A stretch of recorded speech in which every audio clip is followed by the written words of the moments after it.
ഇവർക്ക് വേണ്ടത് വേറെ ചിലതാണ്, ഇവർക്ക് വേണ്ടത് വേറെ പല കാര്യമാണ്. നിങ്ങളറിയോ, ഇതുവരെ APL-ഉം BPL-ഉം ഏതാനും തരംതിരിച്ചിട്ടില്ല. പക്ഷെ ജയിലിൽ നിന്ന് വിടേണ്ടതാരാ വിടാത്തതാരാന്ന് തീരുമാനിച്ചിരിക്കുന്നു. ഈ പിണറായി വന്നെന്ന് ഒപ്പിട്ട ഫയൽ ഏതാണെന്നറിയോ? എന്റെ മുത്ത് CH ആദ്യമായി ഒപ്പിട്ട ഫയൽ എത്തി മക്കളെ ഫയലില്ല മക്കളെ, എത്തി മക്കളെ ഫയലില് പിണറായി ആദ്യമായി ഒപ്പിട്ട ഫയൽ ഏതാണെന്നറിയോ? പിണറായി ആദ്യമായി ഒപ്പിട്ട ഫയൽ ജയിൽ തടവുകാരെ എങ്ങനെ വിടാന്നുള്ള ഫയലാണ്. ജയിൽ പരിഷ്കരണം. എന്തായാലും തീരുമാനം, ജയിൽ തടവുകാരിൽ സൽസ്വഭാവികളായ കള്ളന്മാരെ ആരൊക്കെയാണെന്ന് തെരഞ്ഞുപിടിച്ച് വിടാൻ ഒരു ഉപദേശക സമിതിയെ കൊണ്ടുവരിക. എന്നിട്ട് ആരാണ് അതിൽ? ജയിലിന്റെ സൂപ്രണ്ട്. അതുവരെ CIT-ന്റെ ആൾക്കാരെ മാത്രം വെച്ച് സ്ഥലം മാറ്റി. ആദ്യം തന്നെ സ്ഥലം മാറ്റം നടന്ന സ്കൂളിലല്ല, പഞ്ചായത്തിലല്ല, എല്ലാരും അറിഞ്ഞോളും ജയിലിലാണ്. ഇവർക്ക് പറ്റാത്ത ആൾക്കാരൊക്കെ വിട്ടിട്ട് പറ്റുന്നവരവിടെ കൊടുന്നിറക്കി. കലക്ടർമാരെ പ്രതിഷ്ഠിച്ചു കഴിഞ്ഞു. അത് പിന്നെ എല്ലായിടത്തും വേണ്ടതാണ്. പിന്നെ മൂന്നാമത്തെ ഒരാളാരാന്നറിയോ? ഈ തടവുകാരെ കാര്യം കൈകാര്യം ചെയ്യാനുള്ള ഉപദേശക സമിതിയുടെ ചെയർമാനായി ആരുണ്ടാകണം? പാർട്ടി നിർദ്ദേശിക്കുന്ന ആള്. കണ്ണൂർ സെൻട്രൽ ജയിൽ നന്നാക്കാനുള്ള ഉപദേശക സമിതിയുടെ അമീറിന്റെ പേര് കേൾക്കണോ നിങ്ങൾക്ക്? ഈ ജയരാജൻ. കോഴിക്കോട് കാക്കാൻ ഇത്ര നല്ലൊരു കുറുക്കം വേറെണ്ടോ? ഷുക്കൂർ വധക്കേസിലെ പ്രതി, മനോജ് വധക്കേസിൽ CBI തെരഞ്ഞെടുക്കുന്ന ആള്. ഷുക്കൂറിന്റെ വീട്ടിൽ ഞാൻ മൂന്നാമത്തെ തവണയാ ഈയിടക്കടുത്ത് പോയത്. ആ പൊന്നുമോന്റെ ഖബറിടം പോകുമ്പോഴൊക്കെ സിയാറത്ത് ചെയ്യും. ഞാനിങ്ങനെ ആലോചിക്കുക, ആ മൈലാഞ്ചിപ്പൊന്തയുടെ താഴെ നിൽക്കുമ്പോ പിറകോട്ട് തിരിഞ്ഞു നോക്കുമ്പോ കാണാ ഒരുപാട് കാറ്റാടി മരങ്ങൾ. ഇത് ഷുക്കൂറിന്റെ ജനാസ മറവ് ചെയ്ത ശേഷം നാട്ടേര് വെച്ചതാ. പക്ഷേ അവിടെ ഉയർന്നു നിൽക്കുന്ന കാറ്റാടി മരങ്ങൾ ഷുക്കൂർ വെച്ചതാ. ഞാൻ ഓർക്കുകയാണ്, ആ പൊന്നുമോൻ ആ നാട്ടിലെ പരോപകാരിയാണ് ആ പൊന്നുമോൻ.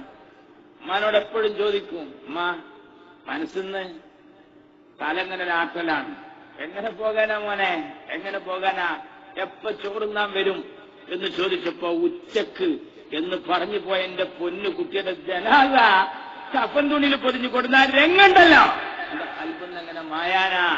ആ ഷുക്കൂർ വധക്കേസിലെ പ്രതിയാണ് പൊന്നുമക്കളെ ആര്? ഈ ജയരാജൻ. ആ ജയരാജനാണ് കണ്ണൂർ സെൻട്രൽ ജയിൽ നന്നാക്കാനുള്ള ഖാദിയർ. ആര്? ഈ ജയരാജൻ. മൂപ്പരാണ് കണ്ണൂർ സെൻട്രൽ ജയിലിലെ തടവുകാരെന്ത് ചെയ്യണം. ആരാ? സൽസ്വഭാവികളായ കുറ്റവാളികൾ. അതാരാ? മുത്തലക്കായ കള്ളന്മാർ. അതാരൊക്കെ? കൊടി സുനി, അണ്ണൻ സുജിത്ത്, കിർമാണി മനോജ്. രമ നിരാഹാരം ഇരിക്കാൻ പോവുക. TP വധക്കേസിലെ ആളുകളെ എങ്ങനെ കൈകാര്യം ചെയ്യാം? വിടുക. വാച്ച്മാൻ നിൽക്കുമ്പോ ഓന്റെ നേരെ കാറ് കയറ്റിക്കൊന്നൊരു ചങ്ങായി നിസാം, ഓനെ വിടുക.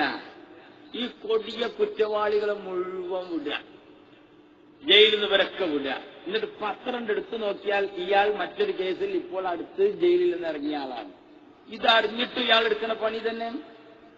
CPI എതിർത്തു, അച്യുതാനന്ദ എതിർത്തു.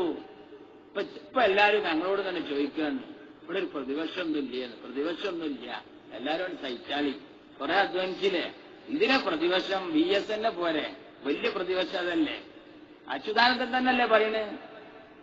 നമ്മൾ മൂപ്പരാണെങ്കിൽ ഇപ്പൊ അടുത്ത സമയം ഇപ്പൊ മൂപ്പര കാര്യം ശരിയാവും നടക്കുക. മൂപ്പര് പോളിറ്റ് ബ്യൂറോ ചേരുന്നല്ലാതെ ശരിയാക്കണ പണിയില്ല. മൂപ്പര കാര്യം തന്നെ ശരിയായിട്ടില്ല. ലീഗിന്റെ എല്ലാ മന്ത്രിമാരും കൂടി വകുപ്പ് ഞാൻ ഒറ്റക്കാണ് കൈകാര്യം ചെയ്യുന്നതെന്ന് പറഞ്ഞ ആളാണ് ജലീല്. ലീഗിന്റെ എല്ലാ മന്ത്രിമാരുടെ വകുപ്പും കൂടി ഒറ്റക്ക് വളാക്കിയത് കൊണ്ട് തന്നെ വലിയ വളവനാണ്. ലീഗിന്റെ എല്ലാ മന്ത്രിമാരും കണ്ട മാലിന്യങ്ങളെ പെൻഷൻ അവതാളത്തിലായി. ഭർത്താവ് മരിച്ച വിധവകൾക്ക് വീട് കൊടുക്കാനുള്ള അപേക്ഷാ ഫോറം ചെതിരൊടിച്ചു പോയി. ഏതാ മാസം എന്നറിയാം? ഏതാ മാസം? മാർച്ചാണ്. ഇന്ന് എത്രാം തീയതിയാ? ഇന്ന് 27, 28, 29, 30, 31.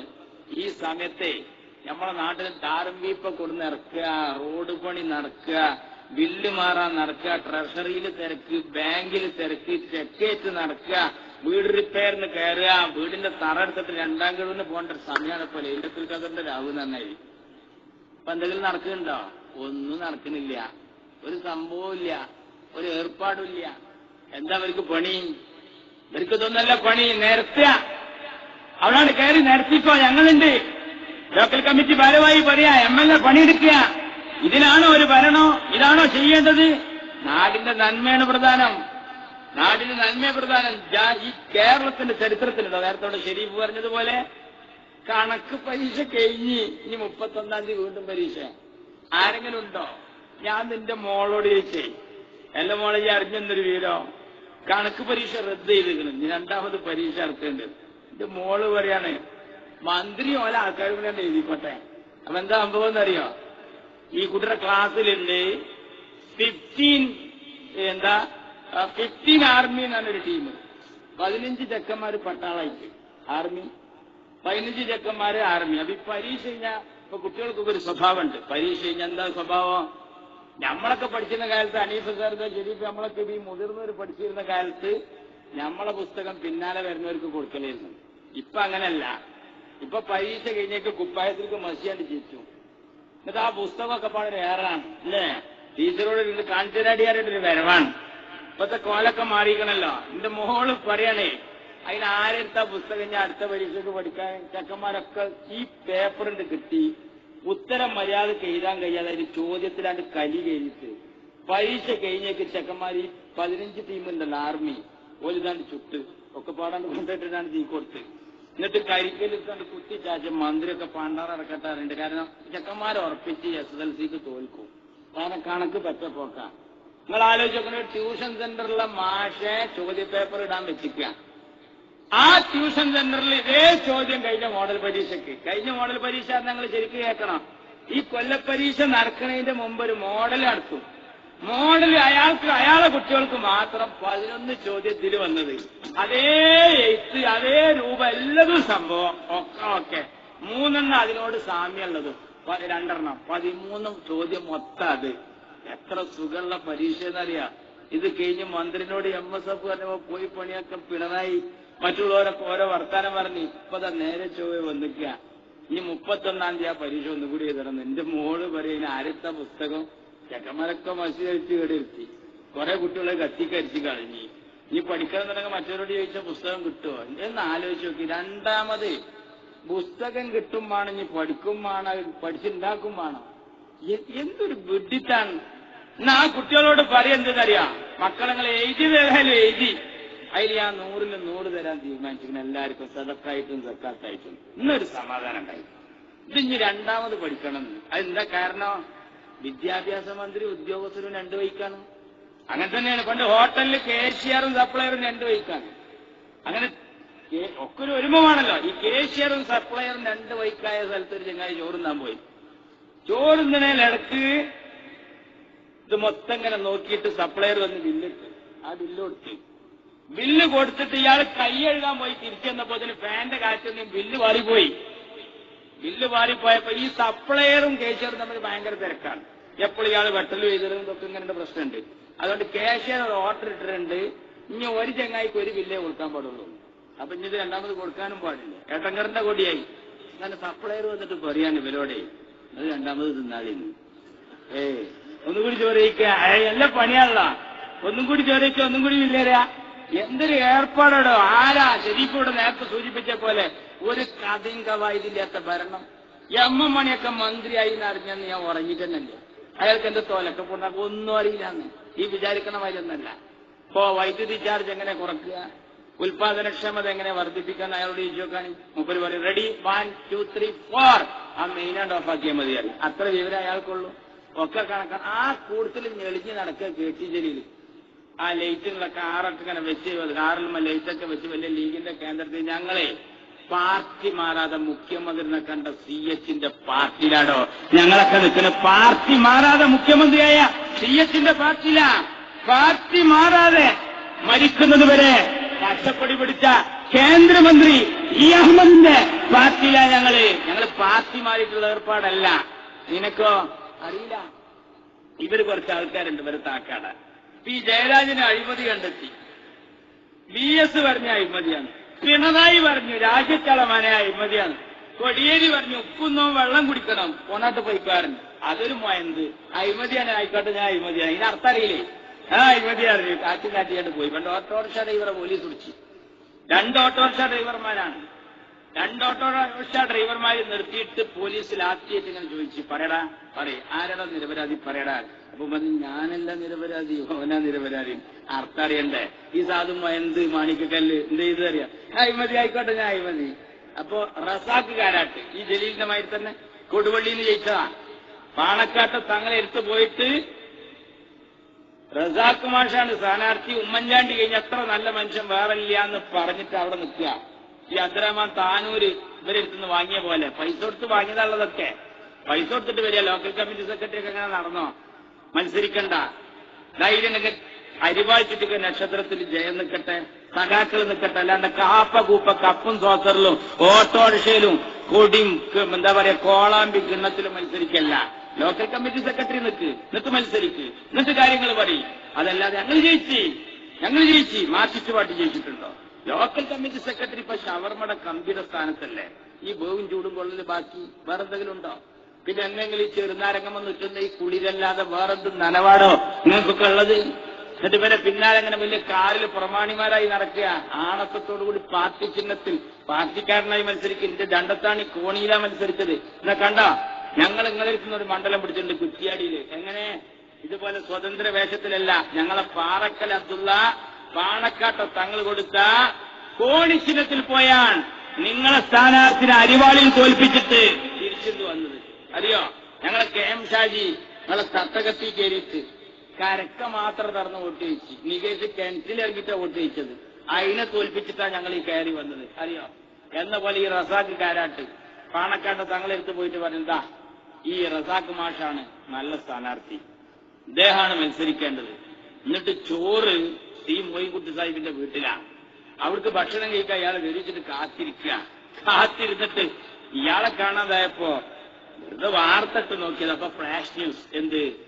റസാഖ് കാരാട്ട് LDF സ്ഥാനാർത്ഥി. നോക്കണങ്ങള്, അതുവരെ ഇതിന്റെ കൂടെ നിന്നിട്ട് ഇവര് പൈസ കൊടുത്ത് അപ്പുറത്തേക്ക് മറിക്കും വരുത്തനാണ്ട് പോവുക അല്ലേ? കാമുകന്റെ പിന്നാലെ ചില മണവാട്ടികളൊക്കെ ഓടിപ്പോയി എന്ന് കേട്ടിട്ടുണ്ട്. പക്ഷെ നിക്കാഹിന്റെ മജ്ലിസിൽ നിന്ന് 101 പവനുമായി മുങ്ങിയ ആദ്യത്തെ മണവാട്ടിയാണ് ഈ റസാഖ് കാരാട്ട്. ആലോചിക്കണം. എന്നിട്ട് മൂപ്പര് ഈ ജയരാജന് അഴിമതി നടത്തിയപ്പോ എല്ലാരും പറഞ്ഞ അഴിമതിയാണ്. റസാഖ് കാരാട്ട് പറയാണ്, ഓനെ കുറ്റം പറയാൻ പറ്റില്ല, ഞങ്ങളെ സമുദായത്തിലുണ്ട്, അവനാന്റെ ആൾക്കാരെ സഹായിച്ചിട്ട് നാട്ടുകാരെ സഹായിക്കാൻ പാടുള്ളൂ എന്ന്. കാരണം അത് ഈ റിലീഫും സെലക്ട് ഇതൊക്കെ കണ്ട് പഠിച്ചതാണ് ഇവിടെ പറ്റും. ഇത് കണ്ടിട്ടാ മൂപ്പര് പറഞ്ഞ നമ്മളെ സമുദായത്തിലുണ്ട്, അവനാന്റെ കൂട്ടുകുടുംബത്തിനെ നോക്കിയിട്ട് മറ്റുള്ളവർക്ക് കൊടുക്കാൻ, സ്വന്തക്കാർക്കും ബന്ധക്കാർക്കും ജോലി കൊടുത്താൽ വിഷയമുണ്ടല്ല. ഇയാള് പറയാ ന്യായീകരിച്ചിട്ട് നമ്മളെ കുടുംബം ഞങ്ങളെ വിശ്വാസത്തിലുണ്ട്, അവനാന്റെ ആൾക്കാരെ നോക്കിയിട്ട് മറ്റുള്ളവരെ നോക്കാൻ പറ്റുള്ളൂ. അത് ആകെ കൊളായി. അത് പണ്ട് എന്താ പറയാ, ഈ ഫാസ്റ്റ് ഫുഡ് കടയിലെ ചെങ്ങായിനെ വളപ്പൂരിലേക്ക് മാറ്റിയില്ല. ഫാസ്റ്റ് ഫുഡ് കടയിലെ ചെങ്ങായി നല്ല കച്ചവടം നടത്തുന്നുണ്ട്, നല്ല സാമ്പാറൊക്കെ ഒഴിച്ചു കൊടുക്കുന്നുണ്ട്, നല്ല തന്തൂരി ഷവായ ഷവർമ അതൊക്കെ കൊടുത്തിങ്ങനെ കൊടുക്കുന്നുണ്ട്, നല്ല കച്ചവടം. വരിയും കടന്നു വരി തന്നെ ആൾക്കാരെ കൊടുക്കണം, ഷെയറാക്കുന്നു, ബില്ല് കൊടുക്കണം, നല്ല കച്ചവടം. ഇവന്റെ സാമർഥ്യം കണ്ടിട്ട് ഒരാൾ ഇയാളെ വളപ്പൂരിയിൽ കൊണ്ടുനിർത്തി, വളം വിൽക്കണ കൂലിയെ കൊണ്ടേ നിർത്തിയിട്ട് ഇവൻ നല്ല കച്ചവടക്കാരനാവെന്ന് വിചാരിച്ച് ഇങ്ങനെ ഇരിക്കുക. അപ്പൊ ഇതേ ആൾക്കാർ അവിടെ ചെന്നിട്ട് എൻട്രീന് മൂട്ടപ്പൊടി താനൊക്കെല്ലാം അവിടെ വെക്കണ്, അത് എന്ന് ചോദിച്ചു. അപ്പോ ഇവൻ ചോദിക്കാണ് വീടിലുള്ള നിർത്തിയവൻ, ഇവിടെ ഇരുന്ന് കഴിക്കണോ അതോ പാർസൽ കൊണ്ടോണോ? കാരണം അവനക്കറിയില്ലേ, സാധു അപ്പുറത്ത് പോയപ്പോഴേ എന്തൊരു സംഭവ, നിങ്ങൾ വിചാരിക്കുന്ന പോലെയല്ല. ലീഗിന്റെ നന്മയുടെ കൂടെ നിങ്ങൾ അങ്ങനെയല്ല, നിങ്ങൾ ചെയ്യുന്നത് മുഴുക്കയും ഈ രാജ്യത്ത് പ്രശ്നങ്ങൾ ഉണ്ടാക്കിക്കൊണ്ടുള്ള ഏർപ്പാടാണ്. KT ജലീൽ പറയുന്നത് കലാപം തടുത്തു താനൂരിലെ പോലീസ് നടപടി എന്ന് പറഞ്ഞാൽ ഈ സഹോദരിമാർ കലാപത്തിന് ശ്രമിച്ചു. അബ്ദുറഹിമാൻ പറഞ്ഞത് വിദേശ ഫണ്ട് കൊടുത്തു, അത് മോഡി പറഞ്ഞ വർത്താനം തന്നെയാണ്. പിന്നെയോ മുസ്ലിം ലീഗാണ് കുഴപ്പമുണ്ടാക്കിയത്. ആര്? 1-2 പെണ്ണുങ്ങളെ ചട്ടം വെട്ടി കെട്ടി കൊണ്ടുവന്ന് പറയാൻ. പിന്നെ ലീഗ് തോറ്റത് കൊണ്ടാ പറഞ്ഞത്. ലീഗ് തോൽക്കാണെങ്കിൽ ലീഗ് തോറ്റ കുറ്റിപ്പുറത്ത് KT ജലീൽ ജയിച്ചിട്ടൊരു പ്രശ്നം ഉണ്ടായിരുന്നില്ലല്ലോ. തിരൂരിൽ ഈറ്റി തോറ്റപ്പോ ഒരു വിഷയം ഉണ്ടായിരുന്നില്ലല്ലോ. ആലോചിക്കണം. മങ്കടയിൽ ഞങ്ങൾ മുനീർ തോറ്റിരുന്നല്ലോ. ഞങ്ങളെ കായികമില്ലത്ത് മത്സരിച്ച മണ്ഡലത്തിൽ മജീദ് സാഹിബ് പരാജയപ്പെട്ട കാലുണ്ടായിരുന്നല്ലോ. അതൊന്നല്ല, ഞാൻ നേരത്തെ പറഞ്ഞതുപോലെ പിണറായിയുടെ കയ്യിലാണ് അധികാരം, അതുപോലെ നടക്കും. കണ്ടില്ലങ്ങളെ, ഒരു ഗവൺമെന്റ് പറയും ഇവരെ താക്കാടിയ കുറെ ആൾക്കാരുണ്ട്, ഇവര് വരാൻ വേണ്ടി യാസീനോദിയ ആൾക്കാരൊക്കെ ഉണ്ട്, ഞങ്ങൾക്ക് എല്ലാരെയും അറിയാം. നിങ്ങൾക്കറിയോ, ബാറുകളൊന്നും മദ്യശാലകളല്ലാതാണ് ഇതുവരെ പ്രതികരിക്കാൻ കഴിഞ്ഞിട്ടുണ്ടോ? ബാറുകളൊന്നും മദ്യശാലകളല്ലാതെ പിന്നെ ആര്യവൈദ്യശാലയോ ബാറ്? ബാറുകളൊന്നും മദ്യശാലകളല്ല. ഈയാച്ചേരി കുഞ്ഞികൃഷ്ണൻ എന്ന് പറയുന്ന മദ്യവർജന സമിതിയിലെ മനുഷ്യണ്ട്. അദ്ദേഹം പറയാൻ എന്ത് പറ്റിപ്പോയി മുസ്ലിം സമുദായത്തിലെ ഈ ആളുകൾക്ക്. എന്താ കാര്യം? മുമ്പൊക്കെ അവരിത്തരം കാര്യങ്ങൾ വന്നത് കള്ള് മദ്യത്തിൽ പെടൂലാണ്. പിണറായി കള്ള് മദ്യത്തിൽ പെടൂല. ബാറുകൾ മദ്യശാലകളല്ല. മദ്യം ഓൺലൈനാക്കും. മദ്യം പൈപ്പ് ലൈനാക്കി കളിന്ന് എല്ലാവർക്കും കിട്ടും. നിങ്ങൾ വിചാരിക്കുന്ന പോലെയാണോ? ഒരു ഗവൺമെന്റ് ഇത്തരം കാര്യങ്ങളുമായി പോവുക? ഒരൊറ്റൊന്നിനും ഒരു കാര്യത്തിനൊരു വീഴില്ല. വിദ്യാഭ്യാസ മന്ത്രിയാവേ ഇപ്പൊ രണ്ടാമത്തെ മന്ത്രി വീണ്ടും രാജിവെച്ചിരിക്കുകയാണ്. ഓരോരുത്തർക്ക് തോന്നിയ രീതിയിൽ ഓരോ കാര്യങ്ങൾ നടത്തിക്കൊണ്ട് നീങ്ങുക. അപ്പൊ നമ്മൾ വിചാരിക്കും ഈ അച്യുതാനന്ദ ഒന്നും കിട്ടുന്നില്ല. ആ സാധു ഇങ്ങനെ നടക്കുക. അതിന്റെ വിഷയം പോട്ട് തീരുമില്ല. ഇതെന്നും ഈ തലവേദനയായിട്ട് ഇങ്ങനെ നടക്കുകയാണ്. ഓരോ പോളിറ്റി ബ്യൂറോ ചേരുമ്പോഴും വിചാരിക്കും ഇതോടുകൂടി മൂപ്പര പ്രശ്നം പരിഹരിക്കും. ഇപ്പൊ ഈ സർജറി നടത്തുമ്പോൾ ഇയാളെ വള്ളവേദന മാറുന്നൊക്കെ അങ്ങനെ പണ്ടുണ്ടായിരുന്നു. ഓപ്പറേഷൻ നടത്താൻ ആനനെ കെടുത്തിയിട്ട് ഡോക്ടർമാരെല്ലാരും കൂടി സർജറി നടത്തി. കഴിഞ്ഞ് വന്നാൽ പറയും എന്റെ 4 കത്തിരി കാണാനില്ല, മറ്റേ പറയും എന്റെ 5 കത്തി കാണാനില്ല. അപ്പൊ മറ്റൊരു ഓപ്പറേഷൻ ഇനി വരുമ്പോ ശ്രദ്ധിക്കണം. അടുത്ത ഓപ്പറേഷനിൽ ഒരു കഴിഞ്ഞ് വന്നിട്ട് പറയാൻ അല്ല എന്റെ കത്തിയോ തന്നെയൊക്കെ എന്റെ 2 കത്തി ഉണ്ടായിരുന്നു, ഇതിലൊന്നേ ഉള്ളൂ. ഇപ്പോ ഇങ്ങനെ പ്രശ്നമായി. മെയിൻ ഡോക്ടർ പറഞ്ഞ് സർട്ടിഫിക്കറ്റ് കിട്ടണമെങ്കിൽ അടുത്ത ഓപ്പറേഷനിൽ ആനനെ കെടുത്തി അവനാന്റെ ആയുധം കയ്യിൽ വേണം, മറന്നൊക്കെരുത്, ശരിക്കും നോക്കണം എന്നാണ്. ലാസ്റ്റ് ആൻഡ് ഫൈനൽ ഓപ്പറേഷൻ ആയിരുന്നു. അവസാനത്തെ ഓപ്പറേഷൻ ആനനെ കെടുത്തി നടത്തി. എല്ലാവരും നല്ല ശ്രദ്ധിച്ച് നടത്തിയ ഓപ്പറേഷൻ. അത് കഴിഞ്ഞ് തിരിച്ചു വന്ന് ഓരോരുത്തരോട് ചോദിച്ചു എല്ലാ ആയുധങ്ങളൊക്കെ ഉണ്ട്. ഞാൻ 2 കൊണ്ട് 2 കത്തിയുണ്ട്. മറ്റാൾ പറഞ്ഞ് 3 കത്തി ഉണ്ടായിരുന്നു, അതുണ്ട്. 2 കത്തിരി ഒരു കത്തി ഉണ്ടായിരുന്നു, അതുണ്ട് ഓരോരുത്തർ. അപ്പൊ ഒരാൾ പറയും അല്ലല്ലോ നമ്മളെ അശോകൻ ഡോക്ടറെ കാണാനില്ലാന്ന്. അപ്പൊ അശോകൻ ഡോക്ടർ പള്ളന്റെ ഉള്ളിൽ ഇരുന്നിട്ട് തുന്നിട്ട് അതിന്റെ ഉള്ളിൽ പെട്ടുകണ്. അന്ന് ഡോക്ടർ അതിന്റെ ഉള്ളിൽ പെടുന്നത്. എന്നപോലെ കേരള രാഷ്ട്രീയത്തിലെ അശോകൻ ഡോക്ടറാണ് ഈ കുഞ്ഞാപ്പു. അച്യുതാനന്ദൻ. അയാളെ പള്ളേതന മാറൂല. പൊന്നുമക്കളെ, ലീഗിനൊരു പച്ചപ്പുണ്ട്. ആ പച്ചക്കൊടി ഇടനെഞ്ചിലെ ഇടിപ്പ് തീരും വരെ നിലത്തിട്ട് ചവിട്ടാൻ ഒരു പ്രമാണിയെയും അനുവദിക്കരുത്. അള്ളാഹു തൗഫീഖ് ചെയ്യട്ടെ. അസ്സലാമു അലൈക്കും.